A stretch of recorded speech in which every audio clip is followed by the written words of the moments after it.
Salam sehat teman-teman semua, selamat hari Senin juga dan tentunya selamat buat pendukung MU yang baru aja berbondong-bondong keluar goa ya, atau udah.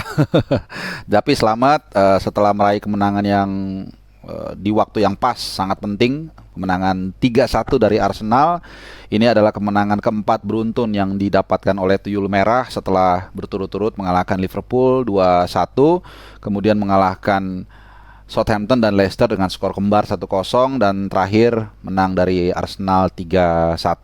Dan empat kemenangan terakhir ini diraih tanpa starting line up-nya Maguire dan juga Ronaldo. Nah, tentunya semakin bagus posisi MU yang tadinya ada di papan paling bawah, juru kunci, sekarang ada naik di klasemen di peringkat kelima. Sementara Arsenal walaupun kalah, ini adalah kekalahan, kehilangan poin mereka pertama, bahkan kekalahan mereka pertama, tapi mereka ada di puncak klasemen dengan poin 15 dari 5 kali kemenangan, satu kali kalah tentunya dari MU. Nah, kita akan bahas ya bagaimana jalannya pertandingan yang berlangsung di Old Trafford ya, hari Minggu jam 10.30 kick off malam waktu Indonesia Barat.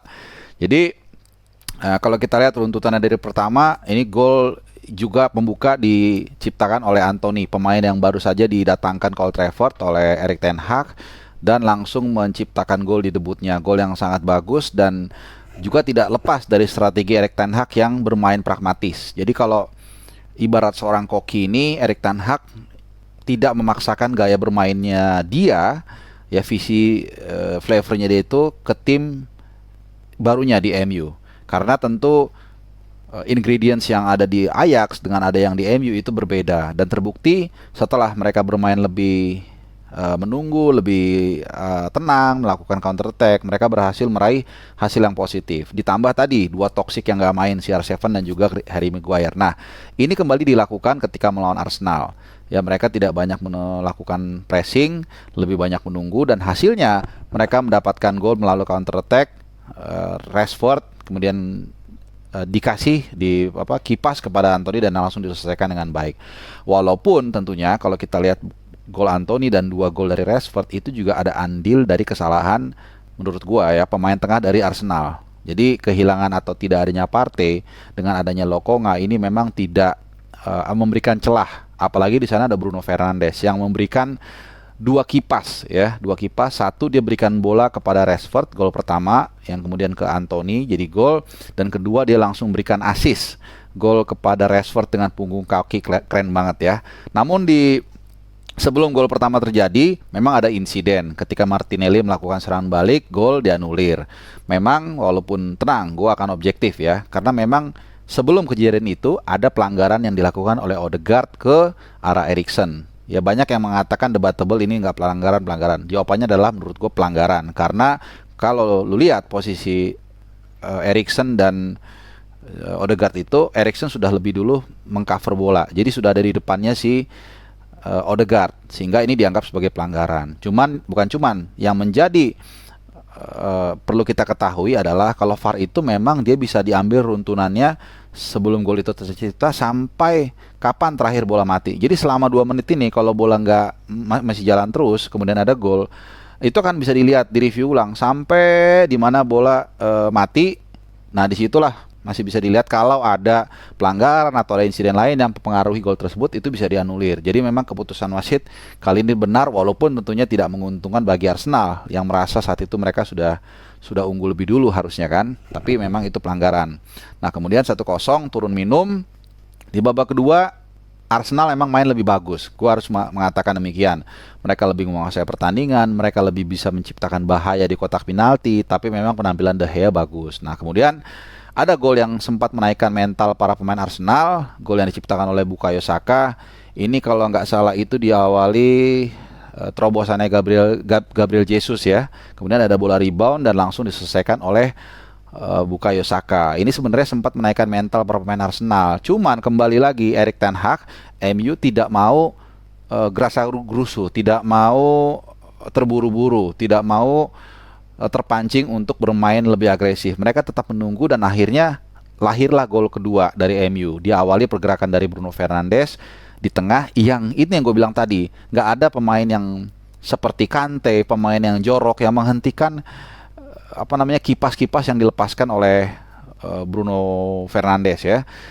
Dia dia terupas ke Marcus Rashford langsung, dan kebetulan offside-nya juga nggak rapi dan langsung berhadapan dengan Ramsdale 2-1. Sempat diblok kalau nggak salah sama William Saliba ya kalau gua nggak salah, tapi bolanya sudah keburu masuk.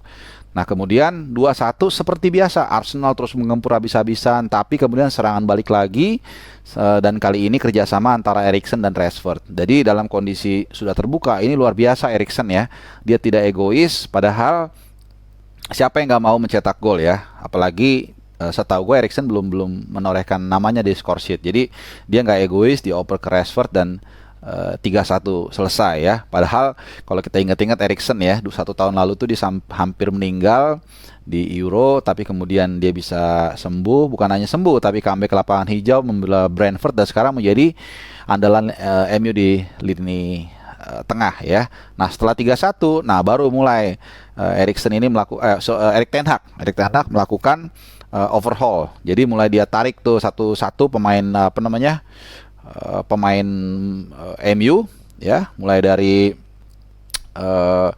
Casemiro digantiin ke Rashford, kemudian Harry Maguire.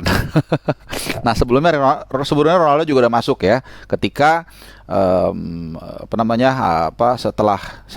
ketika skor 1-1.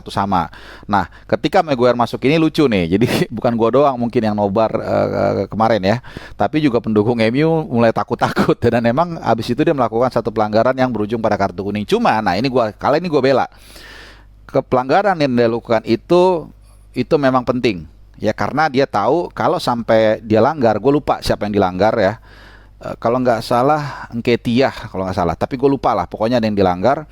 Itu kalau dia tidak langgar dan lewat, maka nanti akan ada 2 pemain Arsenal berhadapan dengan hanya Lisandro Martinez kalau gue nggak salah. Jadi intinya 2 pemain Arsenal berhadapan dengan 1 back MU. Jadi itu adalah keputusan yang tepat dia ngambil kartu kuning, sehingga paling tidak bisa mencegah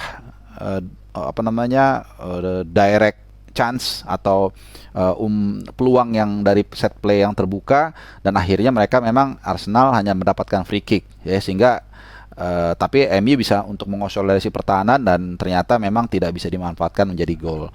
Nah kembali kalau kita ngelihat permainan, sekali lagi ya itulah permainan sepak bola, yang dilihat bukan bagusnya, bukan berapa kali lu ngasih operan, karena kalau lu lihat dari permainan, lihat dari statistik, itu jelas Arsenal lebih menguasai jauh banget, mungkin 60% ya ball possession berbanding 40%. Kemudian shots attempt-nya juga lebih banyak, tapi MU lebih efisien. Walaupun mereka tidak menguasai pertandingan secara ball possession, tapi mereka bisa punya 45 sampai 60 peluang bersih ya. Sementara Arsenal hanya 3 ya, mereka tidak bisa memberikan final pass yang benar-benar bisa membahayakan gawang De Gea. Paling hanya ada 2 peluang di luar dari gol Saka yang diciptakan Arsenal. Jadi sekali lagi bermain bola itu soal efektivitas, soal efisien, soal bagaimana menciptakan peluang dan memanfaatkannya menjadi gol. Karena ujung-ujungnya itulah yang dicari, gol, kemenangan, dan kemudian berujung pada juara. Dan implikasinya adalah saat ini